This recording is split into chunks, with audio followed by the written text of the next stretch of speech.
Students, आज जो paper हुआ है ईयरली एग्जाम 2022-23 का, इसको देखने वाले हम सोशल साइंस 9th क्लास का। तो चलिए देखते हैं इसमें किस तरह के प्रश्न रहे हैं। पहले जो प्रश्न आए हैं वो एमसीक्यू यानी कि बहुविकल्पीय प्रश्न रहे हैं, और इन बहुविकल्पीय प्रश्नों के आंसर देते ही हमको 10 नंबर मिल जाने हैं। बहुत ही सिंपल सी बात कहूंगा कि 10 नंबर प्राप्त करने के लिए केवल आपको ऑप्शंस पे टिक करना है। तो चलिए स्टार्ट करते हैं। और सोशल साइंस की बात कर रहे हैं हम। और सोशल साइंस के बात के अलावा मैं एक चीज़ बता दूं, जैसे कि मैंने बता दिया है आपका, जैसे ही आप 9th क्लास से 10th क्लास में जाने वाले हैं तो आप लोगों के लिए मूवी तैयार कर दी गई है, जो कि आपका फर्स्ट चैप्टर हिस्ट्री का है। और हिस्ट्री के फर्स्ट चैप्टर का नाम है rise of nationalism in Europe. ठीक है, तो यूरोप में राष्ट्रवाद का उदय कैसे हुआ, उसके ऊपर पूरी की पूरी मूवी बना दी गई है। पूरे इतिहास में पहली बार यूट्यूब के इतिहास की बात कर रहा हूं मैं, जहां पर आपको ये चीज़ देखने को मिलने वाली है प्योर नोट्स के फॉर्म में, प्योर वीडियो के फॉर्म में। पूरा का पूरा एनिमेशन बेसिस रहेगा और 3D बेसिस रहेगा। तो उसको आप देखने के लिए तैयार हो जाइए। जल्द ही वो वीडियो लॉन्च होने वाला है और आपको उसकी नोटिफिकेशन मिल जाएगी अगर आप एक सब्सक्राइबर हैं तो चलिए स्टार्ट करते हैं इस सॉल्यूशन को। ठीक है, तो पहला जो क्वेश्चन है, when was treaty of Versailles signed. तो ये जो ट्रीटी कब साइन की थी, संधि जो थी, ये एक ट्रीटी थी, ये जो आपके बीच में जो समझौता होता है, ये कब साइन की गई थी? तो इसका आंसर हो जाएगा 28 जून 1919 में इसको साइन किया गया था। तो सी ऑप्शन इसमें करेक्ट हो जाएगा। नेक्स्ट क्वेश्चन की बात करते हैं। What is the name of Germany's currency. Germany की करेंसी का नाम क्या था? उस समय की बात हो रहा है, जिस हिसाब से आपने चैप्टर पढ़ा है उस समय जर्मनी के करेंसी का नाम क्या था, ये आपको बताना है। क्योंकि वो यहाँ पे what is the name of Germany's currency ये आपसे बोला गया है।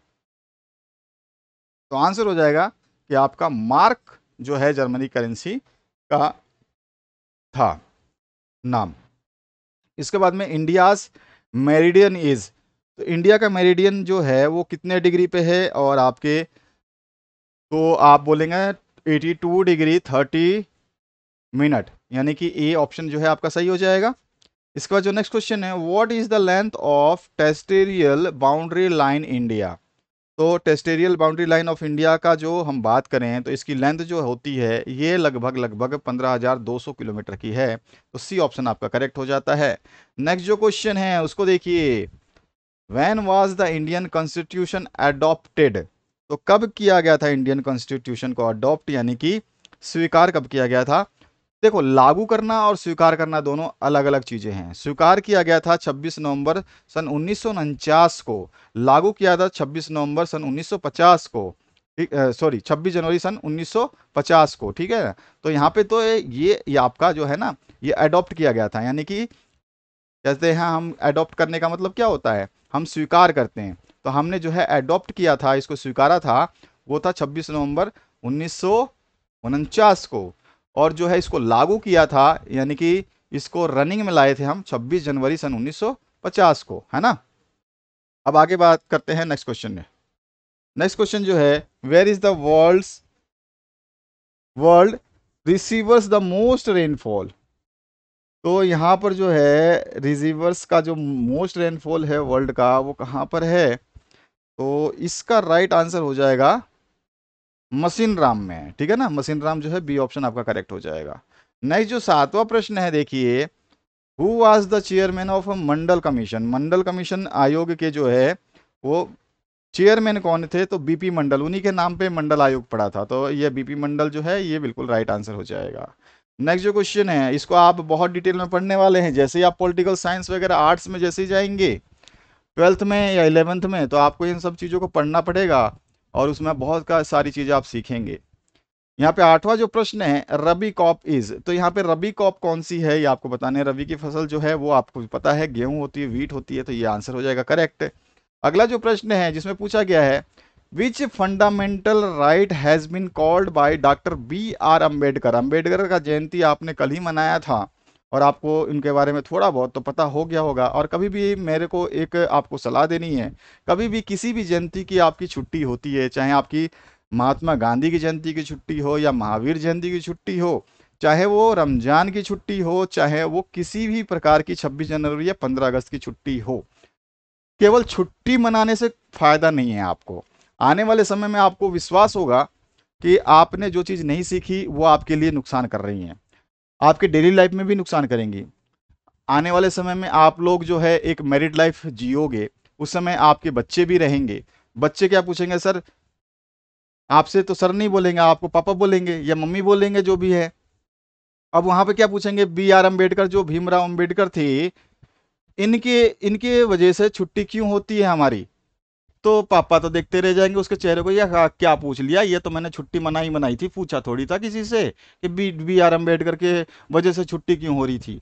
तो भैया ये सब चीज़ें अगर आप अभी नहीं सीखोगे तो फिर बाद में तो आपके पास समय कहाँ रहेगा। ये सब, ये पढ़ने वाली चीज़ें तो अभी सीखने की होती है, बाद में तो घर गृहस्थी, पैसा कमाना और नोट छापने से फुर्सत नहीं मिलेगी। और उस समय आपको जो है फिर ये चीज़ें याद आएंगी कि सर ने तो एक बार मेरे को बोला तो था, शायद मुझे याद नहीं है। और याद भी आएगी तो क्या कर लोगे उस समय, तो आपको फिर से पढ़ना पड़ेगा, कहीं से इसको ढूंढोगे बी आर अम्बेडकर कौन हो थे, ये बी आर अम्बेडकर जयंती क्यों मनाई जाती है, इसका रीज़न क्या था, हैं बी आर अम्बेडकर को क्यों हम लोग मानते हैं। तो ये जब ही चीज़ें, ये जो चीज़ें मैं बता रहा हूँ आपको, कभी भी कोई जयंती, बस सिंपल सा याद रखिए, पूरे साल में 365 दिन के अंदर अंदर कम से कम 40-50 जयंतियाँ तो देखने को आपको मिल जाएंगी, छोटी मोटी बड़ी, जो भी आपको छुट्टियाँ डिक्लेयर करती हैं, जो ऑफिशियल छुट्टियाँ जो देती हैं, उन जयंतियों के बारे में आप एक बार पढ़िए, आपको मज़ा आएगा। जैसे आप दादियों से कहानी पढ़ते थे, या बचपन में आपके मम्मी पापा जो कहानी सुनाते थे, या अपने दोस्तों से भी कहानी सुनी होगी, या क्लास में भी बहुत सारी कहानियाँ पढ़ते हैं, जैसे कि भालू और दो दोस्त वाली पढ़ी होगी आपने, खट्टे अंगूर और लोमड़ी वाली पढ़ी होगी आपने। तो इस तरह की कहानियाँ केवल इंटरेस्टिंग नहीं, आपको शिक्षा भी देती हैं और उनसे सीखने को जीवन में बहुत कुछ मिलता है। बस आपको अभी लगेगा कि यार क्या फालतू बात है, लेकिन ये फालतू बात आपको बाद में याद आएगी, जब आपको इसकी चीज़ की, मतलब इस चीज़ की आपको ज़रूरत पड़ेगी, या फिर आपसे कोई क्वेश्चन पूछ लेगा। तो मैं आपको सलाह अपनी तरफ से देना चाहूँगा कि आप भले ही कुछ भी करें, कितने भी आप पढ़नसरी हों या ना पढ़नसरी हों, ठीक है, तो आपको जयंतियों के बारे में, कोई भी रामनवमी हम क्यों मनाते हैं, ये गणेश चतुर्थी क्यों मनाते हैं, सबकी छुट्टियां हमारे पड़ती हैं, तो इसका रीज़न क्या है, इसको हमें जानना जरूरी है। एक बार हमारे इतिहास को जानेंगे, एक बार जब हम अपने इतिहास को जानेंगे तो इतिहास से प्रेम करने लग जाएंगे, और साइंस नामक जो सब्जेक्ट है ना, इससे दूर भागने लग जाएंगे। साइंस तो केवल विनाश ही लाया है, कभी किसी का भला तो नहीं कर पाया है। साइंस सबसे ज़्यादा है जो है भयानक है। भयानक किस लिए है? भयानक इसलिए है क्योंकि इसने सबसे ज़्यादा जो है, सबसे ज़्यादा जो है क्या किया है, ज़्यादा दिया है विनाश को न्योता, विनाश ही किया है साइंस ने। और सहूलियत यानी कि आराम, आराम अगर इसने दिया है तो केवल, अब मैं कहूँगा 10%, बाकी 90% जो है इसने केवल विनाश किया है। चाहे वो देश के लोगों को मारना हो, चाहे वो कुछ भी न्यूक्लियर अटैक करना हो, या फिर किसी तरह से किसी देश को ताकतवर बनाना हो। अभी हम कहेंगे कि अमेरिका बहुत ताकतवर है, चाइना बहुत ताकतवर है, और भी दूसरे देश बहुत ताकतवर है, तो उसका रीज़न क्या है कि ताकत कहाँ से मिली है उनको? साइंस की वजह से। उन्होंने साइंस का मिसयूज़ किया है, उन्होंने साइंस को भलाई में नहीं डाला। और भलाई, आराम की बात करें तो आराम में जो है आपका टीवी है, पंखा है, कूलर है, एसी है, हैं मोबाइल फ़ोन्स हैं, और टेली कम्युनिकेशन सिस्टम्स हैं, ये सब चीज़ें हैं जो आराम के अंदर आती हैं, और ये मात्र 10% के आसपास ही हैं। तो अगर आप कहें तो विनाश जो हुआ है सारा का सारा साइंस की वजह से हुआ है। तो हम साइंस ना छोड़ करके अगर आर्ट्स के ऊपर, अगर मैं ये नहीं कह रहा हूँ कि आप आर्ट्स लीजिए, लेकिन अगर आर्ट्स आप पढ़ते हैं, देखिए नॉलेज रखना कोई बुरी बात नहीं है, हर चीज़, कल के दिन आपको ये साइंस कभी काम नहीं आएगा, चाहे आप किसी भी फील्ड में नौकरी करें, साइंस कभी काम नहीं आएगा। लेकिन हाँ, आर्ट्स आपके बहुत सारा काम आना है, आपकी नॉलेज जो है हर जगह परखी जाएगी। आप किसी समाज में बैठेंगे, किसी दोस्त से मिलेंगे, किसी ग्रुप में बैठेंगे, तो वहाँ पे साइंस की बात नहीं होगी कि हाँ ये बताओ ये मिसाइल कब छोड़ा गया था, चांद पे पहले कौन गया था, ऐसी कोई बात नहीं होगी, हमारे समाज की बात होगी। ठीक है, तो समाज के बारे में समझना बहुत ज़रूरी है। तो यहाँ फंडामेंटल राइट जो है वो क्या, called by the doctor Bhimrao Ambedkar as the soul of the heart of constitution, यानी कि संविधान का जो है उसको दिल कहा जाता है। वो कौन सा ऐसा राइट था, फंडामेंटल अधिकार था? तो यहाँ पर संविधान की जो रेमेडीज हैं, उसको जो राइट टू कॉन्स्टिट्यूशनल रेमेडीज, उसको जो है इसने कहा था हार्ट ऑफ द कॉन्स्टिट्यूशन। तो डी ऑप्शन जो है यहाँ पे करेक्ट हो जाता है। 10वां क्वेश्चन जो है, which state has the highest literacy rate in India? Highest literacy rate का मतलब होता है कि साक्षरता दर सबसे ज्यादा कहाँ पर है। तो मैं आपको बता देता हूँ, शिशु मृत्यु दर सबसे कम केरला में है, ठीक है, सबसे कम केरला में है, और साक्षरता दर भी सबसे ज्यादा केरला में है। तो देखो, ज्यादा साक्षरता दर केरला में है, और शिशु मृत्यु दर भी केरला में है। अगर आपने कोरोना काल के कुछ न्यूज़ेस देखे होंगे, घर में आपको छुट्टियां पड़ी हुई थी, स्कूल बंद थे, आप घर में न्यूज़ तो देखते थे, कभी आपको नाम नहीं दिखाई दिया होगा कि केरला में इतने इतने केसेस बढ़े हैं, क्योंकि वहाँ पर साक्षरता दर इतनी थी, वेल एजुकेटेड लोग अभी भी हैं, वहाँ पे बहुत सारी ऐसी चीज़ें अपनाई जाती है जो हम सोच भी नहीं सकते हैं, और आप जो सोचेंगे उससे परे है केरला। साक्षरता दर के मामले में एक नंबर है, ठीक है, पूरे अपने हिंदुस्तान के अंदर। साथ ही साथ जो है ये लोग जो है अपने हिंदी लैंग्वेज को कम समझते हैं, लेकिन इंग्लिश की लैंग्वेज बहुत ज़्यादा समझते हैं। अपने बच्चों की देखभाल करना बहुत बेहतरीन तरीके से जानते हैं। सामाजिक मूल्यों को बहुत बेहतरीन तरीके से जानते हैं। यहाँ पर जो टेम्पल्स हैं, उन टेम्पल्स की मान्यताएं, तो आप जितनी भी साउथ मूवी देखोगे सबसे पहले आपको टेम्पल्स दिखाई देंगे साउथ में। हमारे हिंदी मूवीज में टेम्पल्स नहीं दिखाई देंगे आपको, मैक्सिमम बहुत ही रेयर, एक दो मूवी दुक्का चुक्का, अगर आप मूवी अभी लेटेस्ट मूवी भी देखो किसी में टेम्पल उम्पल पूजा प्रार्थना वाली जिक्र तो होगा नहीं। तो केरला की जितनी भी मूवीज, जो साउथ की मूवियाँ हैं, केरला की, कन्नड़ की, और जो भी आपके मूवीज हैं उधर की, वो सारे मूवीज में क्या है, आपको दिखेंगे केवल ही केवल मंदिर। और मेरे हिसाब से इक्का दुक्का मूवी छोड़ करके हर मूवी में एक बार मंदिर के दर्शन आपको जरूर होंगे। और बहुत सारी मूवीज तो मंदिर के इर्द गिर्द ही घूमती रहती हैं। तो इससे आप समझ सकते हो केरला अपने आप में सांस्कृतिक जो है सभी चीज़ों को मानता भी है, सांस्कृतिक भावना बहुत ज़्यादा है इन लोगों में, ठीक है। साथ साथ में ये साक्षरता को मानते हैं, और शिशु मृत्यु दर कम है क्योंकि ये साक्षर हैं, अपने आप को एक समझ के हिसाब से जो है रखते हैं, और मंदिरों की जो आस्था है उसको भली प्रकार से कायम करते हैं। यहाँ तक कि मैंने सुना है, मैं तो खैर विजिट नहीं कर पाया हूँ अभी तक, लेकिन समय मिलेगा तो ज़रूर जाऊँगा, कि केरला में जब हम मंदिरों में जाते हैं तो हमें जो अपने कपड़े शर्ट पैंट या जीन्स वगैरह पहनते हैं, इन सबको उतार करके हमें धोती या कुर्ता कुछ ऐसा कुछ पहनना पड़ता है, तब जाके हम वहाँ पे दर्शन कर पाते हैं। वहाँ का ये नियम है। और जैसे कि हम मंदिर के बाहर जो है फूल लेते हैं, पुष्प लेते हैं, फल लेते हैं, इसी तरह से वहाँ पे कपड़े भी मिलते हैं आपको इसके लिए। तो ऐसा नहीं है कि आपको परचेज करके ही जाना, स्पेशल की धोती लेके जाना पड़ेगा, ऐसा नहीं है। वहाँ पर आपको सब कुछ मिलता है मंदिर के बाहर ही, और उसको आप वहाँ पे वियर करें, उसके बाद आप मंदिर में प्रवेश कर पाएंगे। आप देखिएगा केरला की कई सारी मूवीज़ में जो है मंदिर में जो जाते हुए लोग होंगे, उनके पास केवल धोती ही होंगे मैक्सिमम। बाकी फिल्म तो है, फिल्म में तो काल्पनिक चीज़ें देखने को मिलती हैं, बट मैक्सिमम चीज़ें आपको दिखाई देगी कि वहाँ पर जो मंदिरों में विजिट करते हैं वो लोग धोती वगैरह पहनते हैं। तो कुछ चीज़ें मैं आपको एडिशनल बता रहा हूँ, बाकी आपकी मर्जी है, आप सुने ना सुने, आगे बढ़ते रहें। नेक्स्ट जो क्वेश्चन है फिलअप का, तो यहाँ पे फिलअप जो है, dash lake of Jammu and Kashmir is formed by geological actions. तो जियोलॉजिकल एक्शन से कौन सा ऐसा झील था जो बना हुआ था लेक, वो भी जम्मू एंड कश्मीर में? तो वो डल लेक नहीं है, वो है वुल्लर लेक, ठीक है। तो यहाँ पर जो है वुल्लर इसका राइट आंसर हो जाएगा।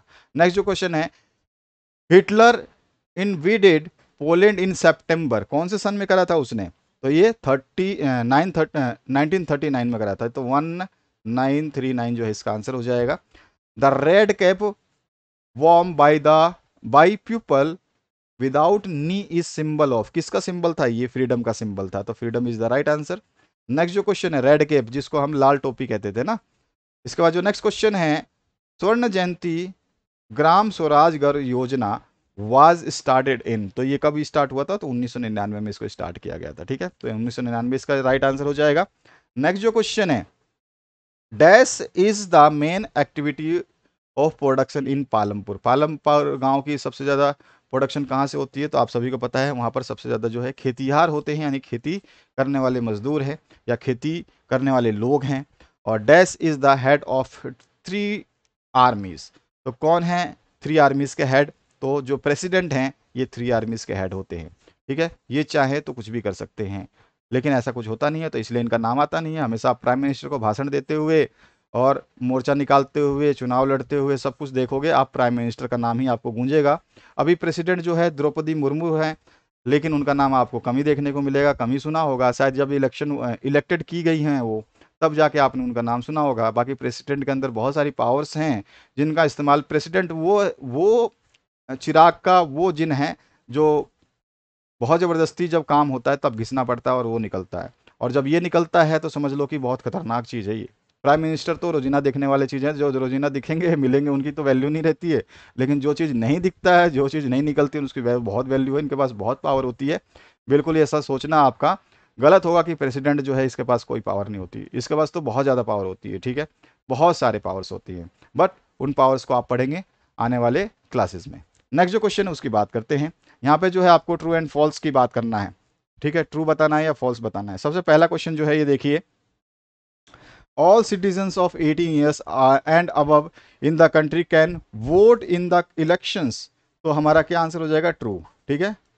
इसके बाद जो नेक्स्ट क्वेश्चन है यहाँ पे पूछा गया है, the Brahmaputra river is Arunachal Pradesh is known as Dihang. तो दिहांग जो अरुणाचल प्रदेश में जो ब्रह्मपुत्र रिवर है उसको दिहांग बोला जाता है। तो ये भी आपका क्या आंसर हो जाएगा? ट्रू हो जाएगा। नेक्स्ट क्वेश्चन है, India is the 8th largest country in the world. तो क्या आंसर है? तो यहाँ पे आंसर हो जाएगा फॉल्स। आठवां विश्व का आठवें नंबर पे नहीं आता, 8th लार्जेस्ट कंट्री नहीं है, ये 7th लार्जेस्ट कंट्री है। ठीक है, ये आपको आंसर पता होना चाहिए। 7th largest country in the world which is India. ठीक है। नेक्स्ट जो क्वेश्चन है, poverty ratio in the year 2009 to 10 was 30%, is it right? तो यहाँ पे आंसर क्या हो जाएगा? बिल्कुल ट्रू। जब 2009 और 2010 की बात करें तो उस समय गरीबी जो थी वो 30% के आसपास थी। तो यहाँ पे जो है ट्रू स्टेटमेंट है ये। तो और यहाँ पे tropic of cancer passes through 9 states of India, नहीं, ये फॉल्स स्टेटमेंट है। ठीक है, ये फॉल्स स्टेटमेंट है।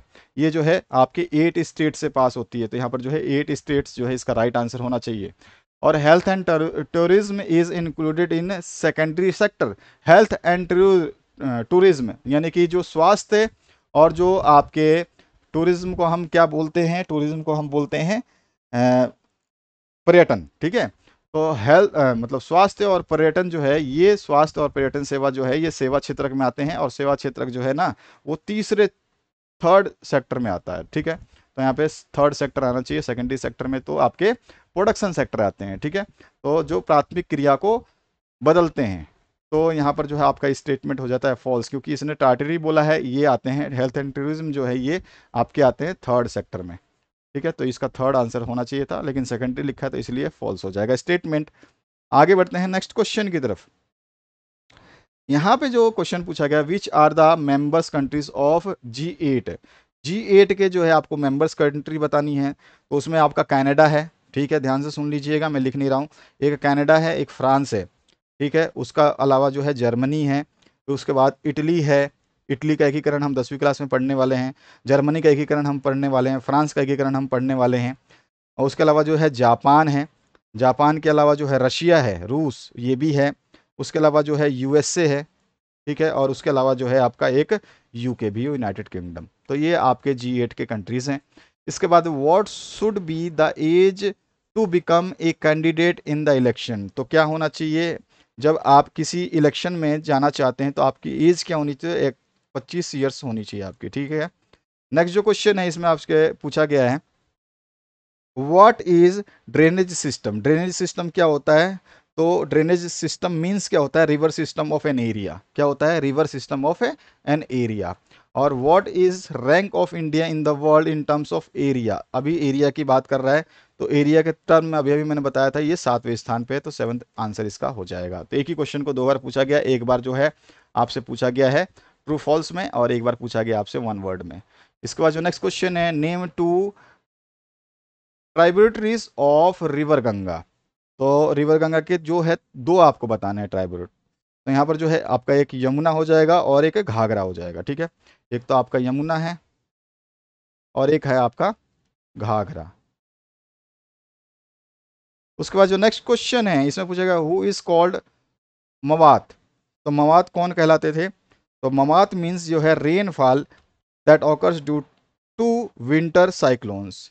रेनफॉल होती है ना, जो rainfall occurs due to rain due to rainfall occurs due to winter cyclone, winter cyclones। ठीक है, जो विंटर में यानी सर्दियों में जो साइक्लोन आते हैं उसकी वजह से जो रेन होती है, बरसात होती है, जो बरसात गिरती है उसी को हम जो है मावत बोलते हैं। उसके बाद में व्हाट इज भाबर। भाबर आप सभी को पता है, Bhabar is the narrow belt of the plain which is covered in pebbles and lie along the foot hills of the Shivalik from Indus to. इसके बाद जो है what is the name of the world's highest peak. Highest peak कौन सा है? तो mount Everest है, आप सभी को पता है। इसके बाद जो नेक्स्ट क्वेश्चन है, which is the state separating India and Sri Lanka. तो कौन सा स्टेट जो है वो सेपरेट करता है? तो यहाँ पर जो है आपका आंसर आ जाएगा पाल्क स्टेट, है ना, याद होगा आपको। पाल्क स्टेट जो है ये सेपरेट करता है। What was the slogan given by Congress Party led by Indira Gandhi in her 1971 Lok Sabha election? तो उन्होंने बताया था, एक नारा दिया था अपने आप को जिताने के लिए, और वो था गरीबी गरीबी हटाओ देश बचाओ, है ना। तो ये वो नारा था, रिमूव पॉवर्टी सेव कंट्री। अगर हम इसको हिंदी में इंग्लिश में कन्वर्जन करना चाहें तो देखिए, remove poverty save poverty in English, और हिंदी में बोलोगे आप गरीबी हटाओ देश बचाओ।